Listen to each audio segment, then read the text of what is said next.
Hi, I'm Andrew Leong, I'm Jamie Rice. and welcome to #Ambitious. In this episode, we're going to talk about pricing and payment tactics. Okay, so starting off, if you've got a physical business, one of the big changes recently has been contactless payment. And I think having this form of contactless payment, it takes a lot of the sort of mental barriers away from making a payment. So if something is, I don't know, £15, actually getting your wallet out, pulling a £20 note out, handing it over, feel a bit painful sometimes. We don't like spending money, whereas swiping your debit or credit card's really, really easy. So it takes that sort of pain point of seeing your money go, I think. So it's worth thinking sometimes, if you have got a physical business, physical retail business, or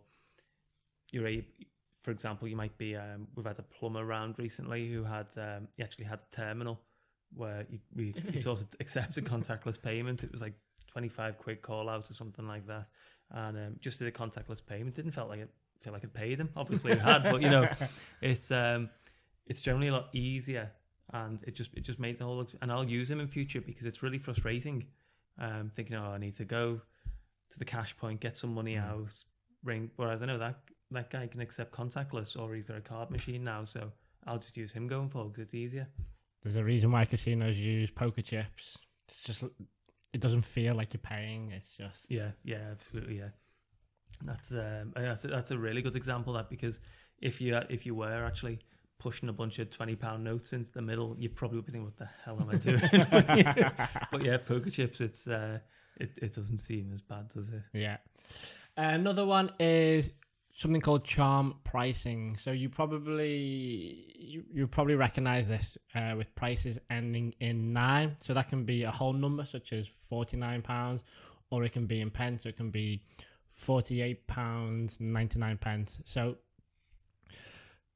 prices ending in 9 have a higher conversion rate in turning potential customers into real customers. And this isn't just a thing. This is a study. It's been studied many times.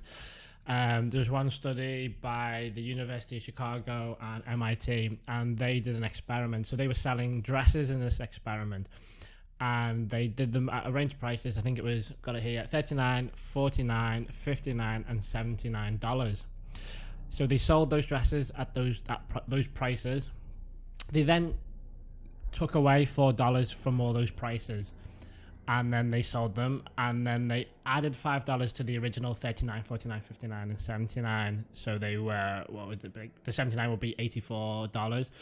And out of those three groups, the group which ended in 9 outsold the other two groups, which is really, really strange, because you would think the lowest amount would outsell the amount that had the 9 in. Definitely, yeah. But the reason, I mean, no one really understands. Only people can hypothesize. But people, what the guess is that people just see the 9 and think it's a bargain, that they're getting discount. So there has been a bit of a shift in recent years to use whole numbers. So they'll put £50 instead of $49.99.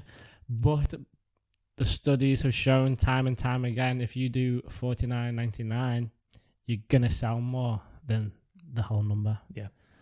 Humans. Well, that's it. And I think we've tried this a couple of times with some of our e-commerce clients, and it works.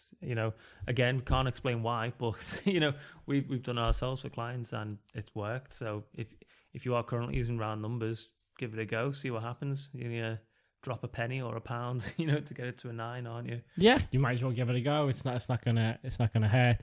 But yeah, the studies are showing time and time again. It's one of them that really, really work. The next one would be breaking the cost of something over time. So something could seem like a significant amount of money up front, but when it's broken down into a cost, whether that's the monthly cost, weekly cost, or daily cost, it can seem a lot more affordable. So one of the examples has been a gym. It's like a gym membership. They've tried to equate it to getting a coffee a day. So obviously it was quite a nice gym. It was it was a lot more expensive than the others on the market, but they equate it to like buying a coffee a day. So it's like, if you can afford to buy a coffee a day for that price, you can look after your health and be a member of this amazing gym. Some of the other examples can be like car sales or car leasing firms, 20,000, 25,000 plus vehicle massive amounts of money, but when it's £199 a month, it seems really affordable.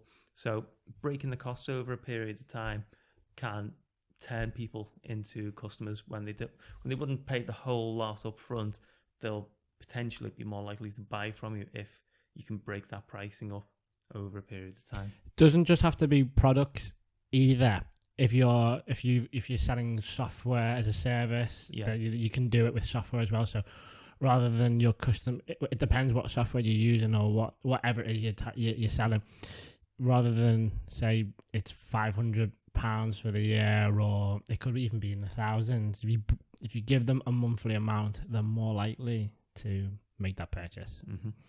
And another one is, as we're talking about pricing, is straight out discounts don't always work. So if you were to say 50% off, you're not going to get people cramming to buy whatever it is that you've made that 50% off, because it's just a cold number. There's no emotion attachment to it that makes people want to have an incentive or feel motivated to buy. So the studies again that just a cold discount doesn't have a great conversion rate, but what does have a higher conversion rate is having a story behind why you're doing the discount.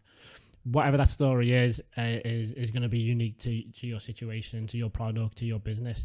But if you explain why you're discounting, that is going to have a higher conversion rate of turning a non-customer into a customer. Yeah, definitely. Yeah. Anything else on pricing or payment strategies? Again, like we've said a couple of times through these videos and podcasts, has been just a test. So, like Andrew's touched on there, people don't know why these things are working or not working. So, don't just assume that you'll try something that will work. Start testing some of these theories and see if they work for you.